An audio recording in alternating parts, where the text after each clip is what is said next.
Ang tunay na nakaugnay sa Kanya, nananatili sa Kanya. At ang tunay na nananatili sa Kanya, hinahayaan siya ang gumalaw. Hindi na tayo sa buhay natin. Kaya nagiging mabunga. Ano raw ang bunga ng Diyos? Kapayapaan, pag-ibig, katotohanan, katarungan. Aanin mo yung mayaman ka, wala namang kapayapaan ng puso mo. Hindi mabunga yan. Marami kang ang ginagawa, marami ka rin kaaway. Marami kang natapos, nasa taas ka nga, wala namang pagmamahal.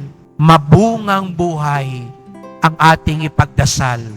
At ito'y makakamtan lamang kung tayo'y nananatili at nakaugnay kay Jesus Nazareno.